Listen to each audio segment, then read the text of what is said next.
여러분, 유대인들에게는요, 율법이라는 게 너무너무 중요해요. 여러분, 율법이 뭐죠? 이제 우리 한국어 성경에는 율법으로 이렇게 기록되어 있는 이 율법은요, 1차적으로는 구약 성경을 말합니다. 구약 성경. 1차적으로는.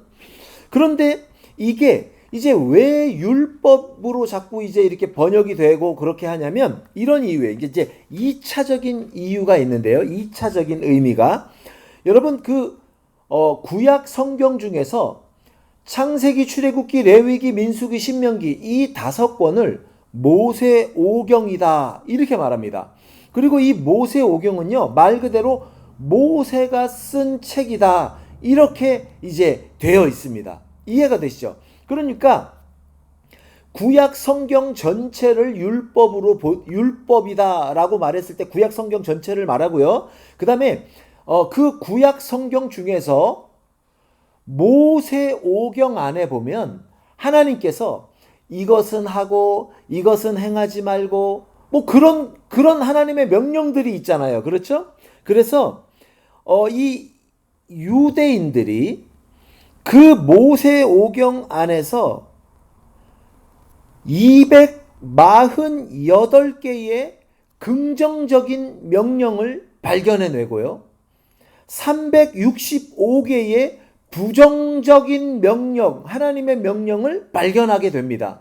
여러분, 부정적인 명령은 무엇을 말합니까? 뭐뭐 하지 마라.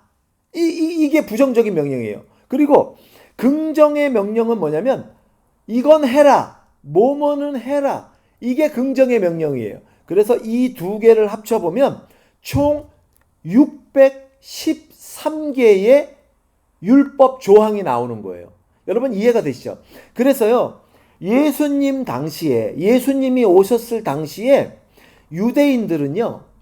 특히 율법을 잘 안다고 율법의 전문가라고 자처했던 유대인들은요. 이 613개의 조항을 가지고 늘 연구와 토론을 한 거예요.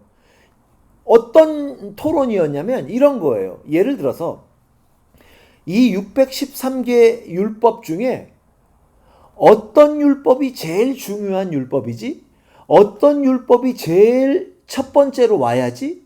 그 다음에 첫 번째로 온 율법 그 두 번째에는 어떤 율법이 와야지? 어떤 율법이 두 번째로 중요하지? 이게요. 유대인들에게는 늘 그렇게 연구하는 주제였다는 거예요. 그래서 여러분 성경을 읽어보면요. 복음서에 이렇게 보면 예수님이 오셨을 때, 이 땅에 오셨을 때, 그 공생의 사역을 하실 때 유대인들이 예수님을 이제 올가미를 씌우려고 막 질문을 던져요. 예수님을 이제 이렇게 함정에 빠뜨리려고. 그럴 때 여러분도 이제 기억나실 거예요. 어떤 질문을 하냐면 이렇게 합니다. 율법 중에 어떤 율법이 가장 큽니까? 이런 질문을 하는 그런 사건이 나와요. 그렇죠? 그게 바로 그런 거예요. 우리는 613개 조항을 달달 외우고 이걸 충분히 연구해서 우리는 늘 어떤 율법이 제일 중요하고 두 번째 중요한 율법은 뭐고 이런 걸 다 알고 있을 정도로 율법에 아주 통달한 사람이다. 근데 예수 당신은 뭐 율법에 대해서 공부도 못 해봤고 어디 좋은 신학교도 안 나온 것 같고 뭐 실력도 변변이 없는데 사람들을 가르치고 사람들이 당신을 쫓아? 오늘 내가 당신이 율법에 대해서 얼마나 무지한지에 대해서 이 질문을 던져서 그걸 드러내 볼 거야. 그런 취지로 그것을 물어본 거란 말이에요. 여러분 이해가 되시죠? 그렇기 때문에 이 율법은 유대인들에게 있어 아주 율법을 소유하고 율법을 잘 알고 율법을 많이 연구했다라는 게 유대인들에게는 아주 자랑이었다는 거예요. 여러분 이해가 되시죠? 그리고 그 정도로 율법에 통달한 우리는 당연히 뭐 받았다? 구원받은 하나님의 백성이다. 이렇게 생각을 했다는 거죠. 유대인들이. 그런데 오늘 본문에 보면 착각하지 마십시오. 오늘 우리 말씀의 제목이 착각하는 유다들. 제가 그렇게 말씀의 제목을 정해봤습니다. 여러분, 사도 바울이 그렇게 율법을 잘 연구하고 율법의 내용을 많이 알고 율법에 대해서 늘 율법 입에서 율법을 떠나지 않게 했기 때문에 우리는 당연히 하나님의 구원받은 백성이다 라고 믿고 예수님의 복음을 배척하는 유대인들에게, 또는 오늘은 이제 로마서를 살펴보니까 로마에 있는 성도들에게 이렇게 말합니다. 자, 우리가 알거니와 무릇 율법이 말하는 바는 율법 아래에 있는 자들에게 말하는 것이니 이는 모든 입을 막고 온 세상으로 하나님의 심판 아래 있게 하려 함이라. 여러분, 뭐가 이상한 게 느껴지시죠? 율법을 주신 이유는 너희들이 그렇게 자신만만하게 율법을 지켰고 율법을 소유했고 율법을 공부 많이 했기 때문에 나는 당연히 구원받은 하나님의 백성이다라고 하는 그 말을, 그 입을 막으려고, 그렇게 하지 못하기 위해서 이 율법은 너희들에게 주어진 것이다. 오히려 정반대되는 내용의 얘기를 하는 거예요. 그러면서 더 충격적인 얘기를 하는데, 그 다음에 바로 뭐라고 말합니까? 그러므로 율법의 행위로 그의 앞에, 하나님 앞에 의롭다 하심을 얻을 육체가 있다 없다. 율법을 지킴으로는 구원받을 수 있다 없다. 없다. 율법으로는 죄를 깨닫는 거다. 당신이 얼마나 구원받기에 너무도 얼마나 부족한 인간인지를 율법을 통해서 깨닫게 하려고 율법을 주신 거다. 이렇게 말을 하고 있습니다. 여러분, 이게 우리에게는 이제 오늘날 예수 믿는 여러분과 저에게는 익숙한 개념인데 2000년 전에는요, 굉장히 이건 말도 안 되는 파격적인 의견이었단 말이에요. 자, 율법 아래에 있는 자들에게 율법이 말한다. 이게 무슨 말이냐면요, 이런 거예요. 여러분, 유대인들은요, 율법을 자기들이 소유했잖아요. 그래서 율법에 의하면 이 율법을 안 지켰을 때에 당하게 되는 모든 무서운 정죄는 율법을 모르는 저 이방인들이 당할 것이다. 이렇게 생각을 했단 말이에요. 왜요? 우리는 뭐예요? 율법이 있으니까. 그런데 사도 바울은요, 이렇게 말하는 거예요. 야, 율법을 준 게 너희들에게 주었다며. 너희들 스스로가 말했잖아. 하나님이 우리에게 율법을 줬다고. 그러면 율법을 왜 너희들에게 줬을까? 왜 유대인들에게 줬을까?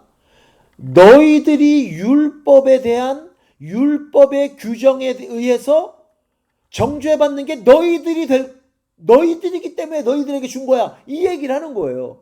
그런데 유대인들은 반대로 생각한 거죠. 우리는 율법이 있으니까 율법에 의한 정죄를 우리는 당하지 않고 율법을 모르는 이방인들은 율법의 정죄를 당할 것이다. 그런데 사도 바울은 그렇지 않다. 너희들에게 율법을 줬으니까 율법을 잘못 지켰을 때 당하는 정죄는 너희들이 당하는 거다. 이 얘기하는 거예요. 그러니까 완전히 반대되는 얘기를 하는 거죠. 그러면서 뭐라고 말하냐면, 서로 율법을 지키면 구원받을 수 있다고 너희들의 말대로 한다 하더라도 너희들은 여전히 율법을 지키는 행위로는 구원받을 수 없다. 왜냐하면 율법으로는 죄를 깨닫는 거지 율법을 지킴으로 하나님 앞에 구원받을 만한 의를 얻을 수 없기 때문이다. 이렇게 말을 합니다. 여러분, 율법을 지킴으로 완벽하게 지키면 하나님 앞에 흠이 없기 때문에 하나님은 논리적으로 구원을 주시는 게 맞아요. 그렇죠? 그런데 문제는 율법을 누구도 완벽하게 지킬 수 없다라는 데 있어요. 여러분, 마태복음 5장 17절로 가보겠습니다. 17절부터 읽겠습니다. 여기서 말하는 내가는 이제 예수님이에요. 내가 율법이나 선지자를 폐하러 온 줄로 생각하지 말라. 폐하러 온 것이 아니요. 어떻게 했다고요? 완전하게 함이라. 그러니까 예수님이 이 땅에 오신 것은 율법을 없애려고 온 게 아니고 율법을 오히려 더 완전하게 하려고 오셨다는 거예요. 그러면서 진실로 너희에게 이르노니 천지가 없어지기 전에는 율법의 1.1획도 결코 없어지지 아니하고 다 이루리라. 그러므로 누구든지 이 계명 중에 지극히 작은 것 하나라도 버리고 또 그같이 사람을 가르치는 자는 천국에서 지극히 작다 일컬음을 받을 것이요 누구든지 이를 행하며 가르치는 자는 천국에서 크다 일컬음을 받으리라. 내가 너희에게 이르노니 너희 의가 서기관과 바리새인보다 더 낫지 못하면 결코 천국에 들어가지 못하리라. 여러분, 이게 무슨 말씀인지 아시겠죠? 그러니까 예수님이 이 땅에 오신 이유는 율법으로는 구원을 못 받기 때문에 내가 구원을 주고 율법으로는 구원을 못 받으니까 율법을 없애버린다. 그게 아니고 예수님은 오히려 율법을 더 완벽하게 완전하게 만들기 위해서 오셨다는 거예요. 자, 그러면서 예를 드시는 거예요. 율법을 어느 정도로 완벽하게 만드실 거냐면 21절 옛사람에게 말한 바 살인하지 말라. 누구든지 살인하면 심판을 받게 되리라 하였다는 것을 너희가 들었으나. 그렇죠, 여러분. 하나님의 말씀, 하나님의 율법에 의하면 살인하면 안 되잖아요. 그렇죠? 그런데 여러분, 저를 한번 보십시오. 이 중에 여러분 율법을 지킨다라고 했을 때 살인한 분 계세요? 살인한 분? 없잖아요. 그쵸? 그러니까 유대인들은 나 율법 지켰다. 왜요? 살인했어요? 안 했어요? 안 했어요. 그게 유대인들이 지켰다 하는 율법의 수준이었단 말이에요. 그런데 예수님이 뭐라고 말씀하세요? 22절 나는 너희에게 이르노니 형제에게 노하는 자마다 심판을 받게 되고 형제를 대하여 라가라 하는 자는 공회에 잡혀가게 되고 미련한 놈이라 하는 자는 지옥불에 들어가게 되리라. 여러분, 이게 율법을 지켜서 구원을 얻는다라고 한다면 구원받을 만한 의를 어느 한 사람이 율법을 지켜서 얻게 된다고 했을 때 지켜야 되는 율법의 수준이라는 거예요. 여러분, 이해가 되시죠? 예수님이 말씀해 주시는 거예요, 지금. 그러면 여러분과 저 살인 안 했잖아요. 그러면 우리는 어때요? 율법 지켰다, 이렇게 생각을 하잖아요. 그런데 예수님이 완성시킨 이 정도 수준으로 그러면 너네들이 율법을 통해서 구원을 얻으려면 이 정도 수준까지 지켜야 된다. 가만히 보니까 형제에게 대하여 모한 사람, 라가, 미련하다, 욕하고 형제에게 대하여 미련한 놈 하고 욕 한마디 했는데 그것 때문에 어디로 간다는 거예요? 지옥불에 간다는 거예요. 율법을 그 정도 수준으로 지켜내라는 거예요. 그런데 그게 가능합니까? 안 가능합니까, 여러분? 불가능하잖아요. 이제 그 얘기 하시는 거예요. 자, 그 다음에 또 어디를 보시냐면 27절 제가 읽겠습니다. 여러분 눈으로 따라와 보세요. 또 간음하지 말라 하였다는 것을 너희가 들었으나 나는 너희에게 이르노니 음욕을 품고 여자를 보는 자마다 마음에 이미 간음하였느니라. 여러분, 이 간음의 문제도 마찬가지예요. 자, 마음속으로 간음의 생각이 들어요. 그래도 여러분, 사람들은 그걸 행동으로 옮기지 않잖아요. 대부분은. 그러면 율법에 의하면 간음하지 말라. 그러면 율법을 지킨 거다.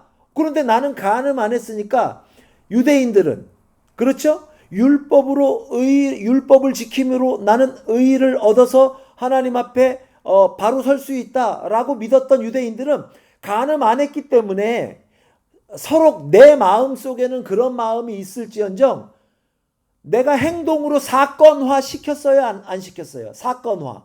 사건은 일어나지 않았어요. 그러면 율법을 지킨 걸로 인식을 했단 말이에요. 그런데 예수님이 나는 완전한 수준으로 율법을 완벽하게 만들기 위해서 왔다 이러면서 뭐라고 말씀하세요? 마음으로 그런 마음을 요만큼이라도 품었다면 이미 사건화 되지 않았어도 하나님 앞에서는 이미 뭐 한 거다? 간음한 거와 똑같다. 이 수준으로 네가 당신들이 율법을 지키는 행위로 의를 얻어서 이 의를 획득해서 하나님 앞에 서려면 이 정도 수준으로 의를 지켜야 된다. 율법을 지켜야 된다.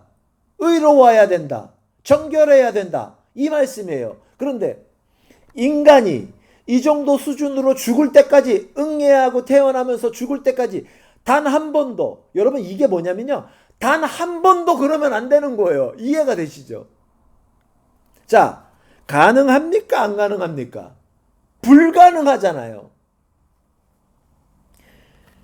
이게 예수님의 가르침이셨어요. 율법에 대해서. 그러니까 다시 본문으로 오면 그러므로 율법의 행위에 이제 예수님의 가르치심을 바울은 당연히 받아들인 거잖아요. 그렇죠? 그러니까 사도 바울이 뭐라고 말하냐면 율법의 행위로 율법을 지킴으로 선한 행동을 함으로 그렇죠?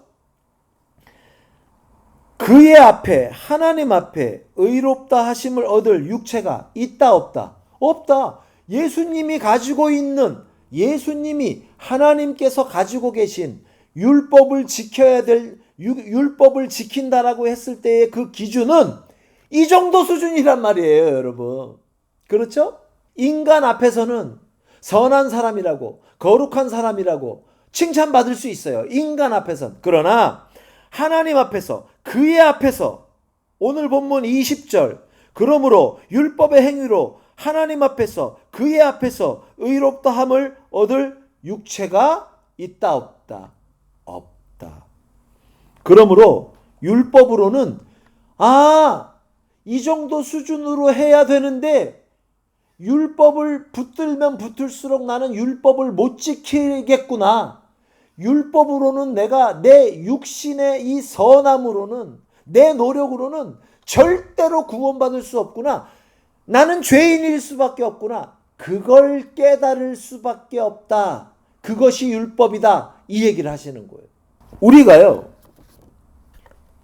복음에 대해서 착각할 때가 많아요. 착각할 때가. 이제 이게 뭘 제일 많이 착각하냐면 예수를 믿어라. 예수를 믿음으로 구원을 받는다. 이것이 복음이니까 자꾸 예수를 믿습니다. 믿어요. 내 마음에 믿고 나 이제부터 예수님 구세주예요. 믿어요. 그렇게 믿으라는 건 줄 알아요. 근데 물론 맞죠. 그게 물론 맞는데 전제가 하나 있는데 나로서는 내 스스로를 나를 구원할 수 있다 없다? 불가능하다. 그걸 믿으라는 거예요. 그걸 받아들이라는 거예요. 여러분 이해가 되시죠? 그러니까 예수를 믿는다는 거는 뭐냐면 나로서는 안 됩니다. 율법의 행위로는 하나님 앞에 의로운 자로 설 수 없습니다. 이걸 깨달으라는 거죠. 그러면 우리에게는 소망이 없잖아요. 인간은 할 수 없으니까. 그런데 그때 하나님께서 또 다른 구원의 길을 우리에게 주신다는 거예요. 그게 뭐냐면 이제 오늘 본문 21절부터 나오는 거예요. 여러분 21절부터 한번 보시면요. 이제는 율법 외에 여러분 왜 율법 외에가 됐어요? 자, 방법이 하나님 앞에 의를 얻을 수 있는 방법이 두 가지 정도로 우리가 요약이 되는데 하나는 율법을 지킴으로 하나님 앞에 설 수 있는 의를 획득하는 거예요. 근데 조금 전에 보니까 불가능하다, 불가능하지 않다. 불가능하다. 그러니까 이제 율법으로는 안 돼요. 우리가 알았어요. 이제는 그렇기 때문에 율법 외에 하나님의 한 의가 나타났으니 율법과 선지자들에게 증거를 받은 것이라. 22절. 곧 예수 그리스도를 믿음으로 말미암아 모든 믿는 자에게 미치는 하나님의 의인이 차별이 없느니라. 그래서 두 번째 의를 얻는 두 가지 길 중에 또 다른 길이, 의를 획득하는 길이 나왔는데, 하나님의 의, 곧 예수 그리스도를 믿음으로 얻을 수 있는 의가 우리에게 주어졌다, 이 말이에요.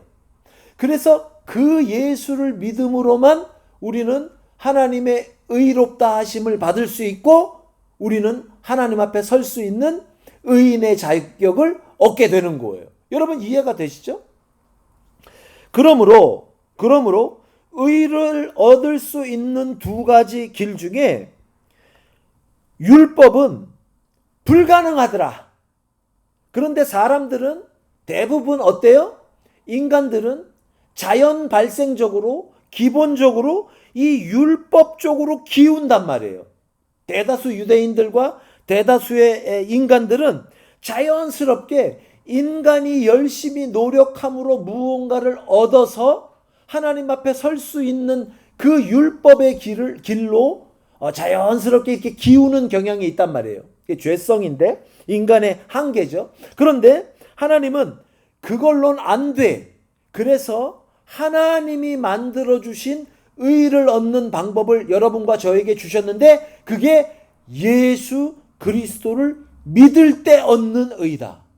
그리고 그 예수 그리스도를 믿을 때 얻을 수 있는 이 방법은, 이 구원 얻는 길은 유대인이나 헬라인이나 많이 배운 사람이나 적게 배운 사람이나 여자나 남자나 주인이나 종이나 아이나 나이 많은 어른이나 차별이 있어요, 없어요? 없어요. 누구든지 인종, 성별, 나이, 직업, 학력, 이것과 아무 상관없이 누구든지 예수 그리스도를 믿으면 우리가 그분을 통하여 하나님 앞에 의롭다 하심을 받을 수 있는 의를 획득할 수 있다라는 거예요. 이 길만이 인간에게 주어진 완벽한 죄 씻음의 구원의 길이라는 거죠. 처음에 하나님께서 여러분과 저를 부르십니다. 할렐루야. 복음 앞으로 부르세요. 어떤 사람은요, 말씀 들어보면 어렸을 때 담임 선생님이 얘야 너 교회 한번 가보지 않을래? 그랬다는 거예요. 어떤 분은요, 친구가 중학교 때 야 친구야 교회 가자. 그래서 교회 다니기 시작했대요. 그러니까 하나님께서 각자에게 다양한 방법으로 부르십니다. 복음 앞으로, 말씀 앞으로. 그리고 부르신 하나님께서 여러분과 제가 존재론적으로 죄인으로 태어난다고 제가 몇 번 강조했잖아요. 우리는요, 존재가 죄인이에요. 아담의 범죄함을 그대로 전가받아서 그 아담이 지은 그 죄 이후에 태어난 아담의 후손들이 그 죄인의 상태로 태어나더라는 거예요. 이해가 되시죠?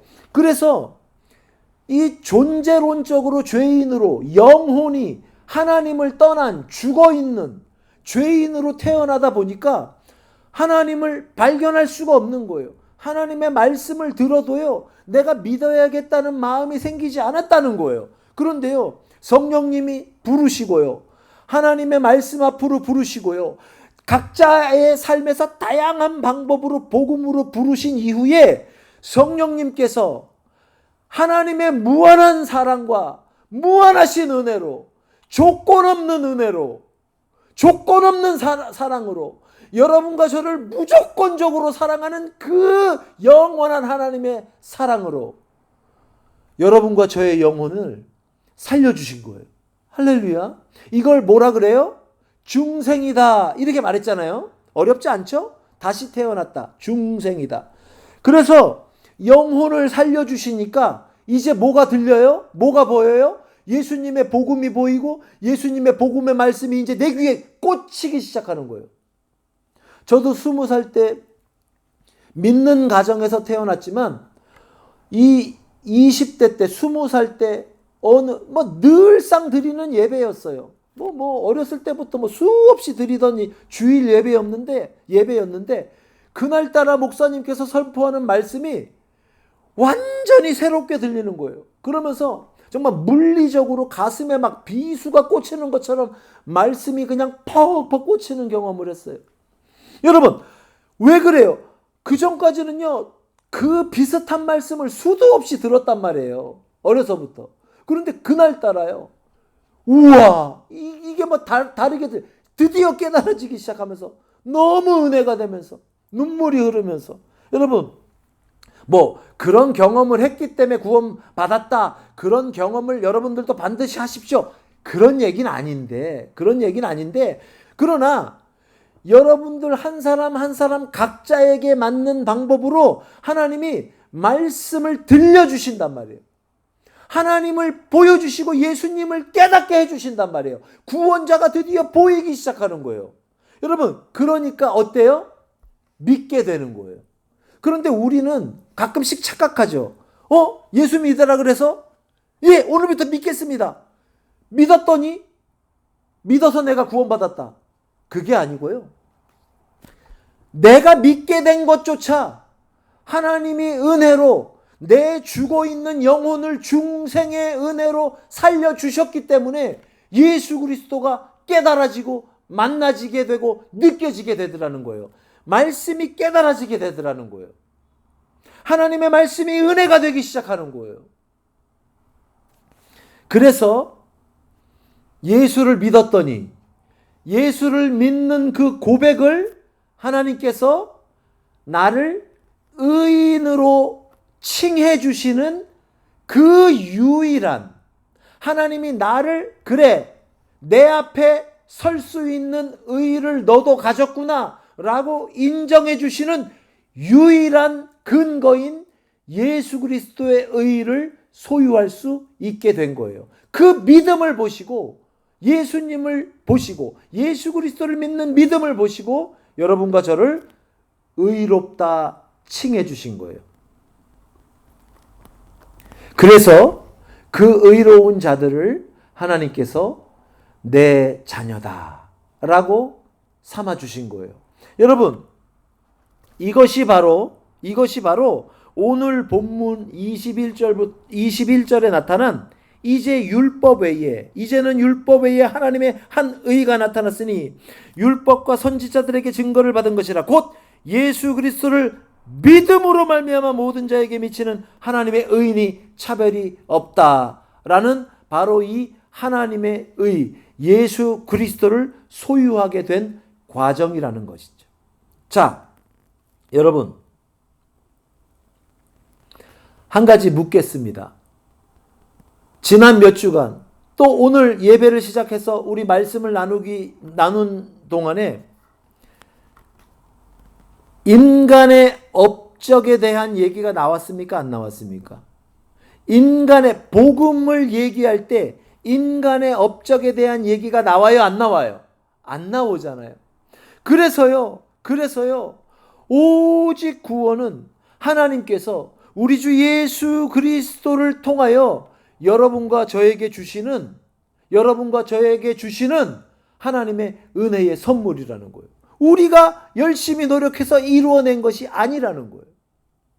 자, 그 얘기가 제가 여태까지 쭉 설명했던 말씀들이 그 오늘 본문 23절부터 나오게 되는 거예요. 자, 우리 23절은 함께 읽어보겠습니다. 시작. 모든 사람이 죄를 범하였음에 하나님의 영광에 이르지 못하더니. 그렇죠? 여러분, 모든 사람이 죄를 범하였다. 제가 다 설명드렸잖아요. 그렇죠? 우리 계속 반복해서 설명을 지금 듣고 있죠? 말씀을 나누고 있죠? 왜 모든 사람이 죄를 범했어요? 하나님 앞에 가장 태초에 죄를 범한 것은 아담이었잖아요. 그럼에도 불구하고 성경은 말합니다. 아담만 죄를 지은 것이 아니고 아담을 비롯한 아담 이후의 모든 인간이, 모든 인류가 죄를 범한 거랑 똑같다. 죄를 범한 것이다. 성경이 이렇게 말합니다. 이것을 제가 뭐라고 표현했죠? 모든 인간은 태어날 때 행위론적인 죄인과는 상관없이 그냥 그 존재가 영원한 형벌받을 그런 운명을 가지고 태어난, 영원히 하나님을 모르는 상태로 태어난, 죽을 운명에 처해 있는 그런 상태, 즉 존재가 죄인으로 태어난다. 그게 바로 모든 사람이 죄를 범하였다, 이 말씀이에요.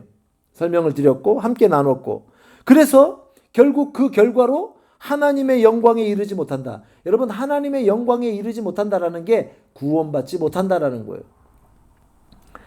자, 그런데 24절, 그런데 또 반복되죠. 그리스도 예수 안에 있는 속량으로 말미암아 예수 그리스도께서 십자가 위에서 이루신 그 대속의 죽음, 그 흘리신 구속의 피,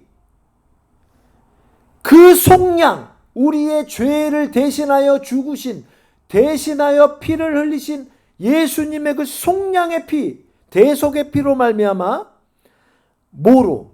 하나님의 은혜로, 뭐 없이, 값 없이 우리가 의롭다함을 얻게 된 거예요. 여러분, 아까도 제가 잠깐 언급했지만 질문이 있죠? 목사님, 왜 그러면 하나님은 나와 목사님을, 우리와 목사님을, 오늘 이렇게 예배드리는 우리를 구원해 주셨어요? 아무것도 한 게 없다며요. 그리고 우리는 죽을 운명으로 태어났다며요. 그러면 도대체 무슨 기준으로, 무엇을 근거로 하나님은 목사님과 우리를 구원해서 하나님의 자녀가 되고 이 자리에 예배자로 세우고 예배드리게 합니까? 라고 물어보실 수 있잖아요. 오늘 본문 24절에 뭐라고 나와요? 하나님의 은혜로. 하나님의 은혜로. 여러분, 이 하나님의 은혜를요, 다른 말로 말하면 하나님의 선물이다, 이렇게 표현할 수 있어요. 여러분, 저를 한번 따라해 보겠습니다. 구원은 하나님의 선물이다. 이게 은혜예요. 여러분, 선물 뭔지 아시죠? 선물.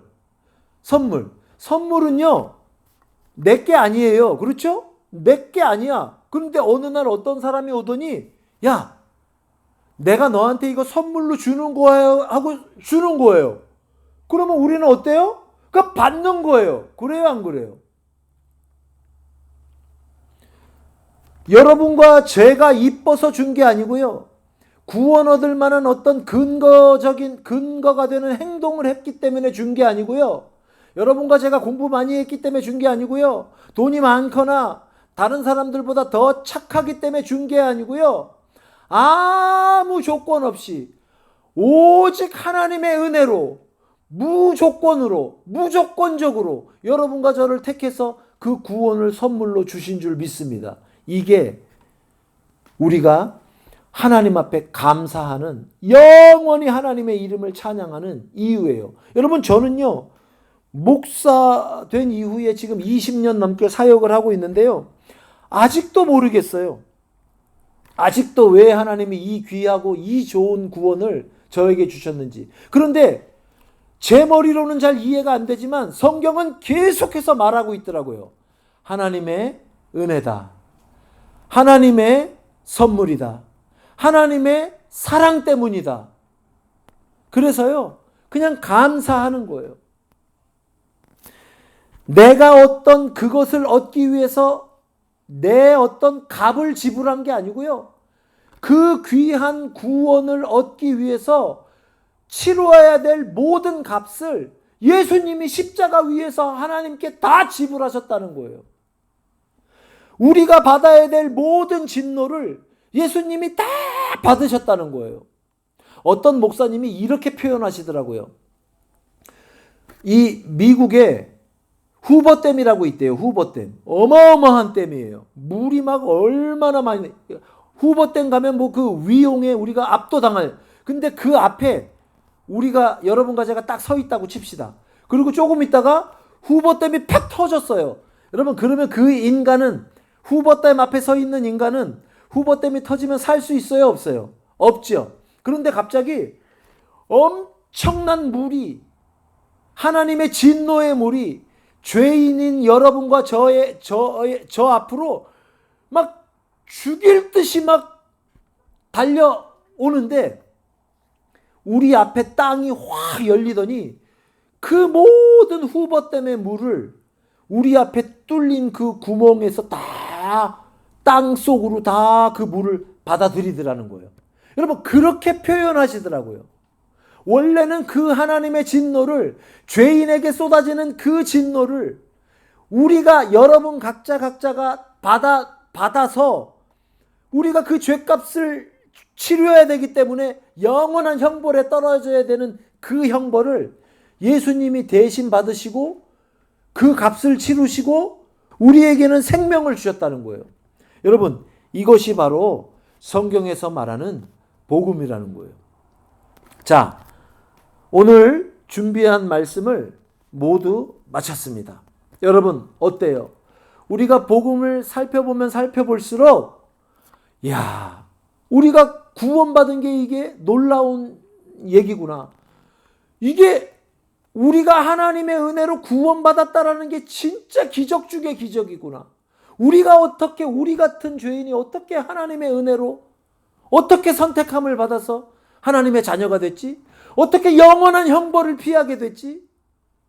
어떻게 하나님의 그 무서운 진노를 예수님이 다 받으시고 대신 나를 살려주셨지?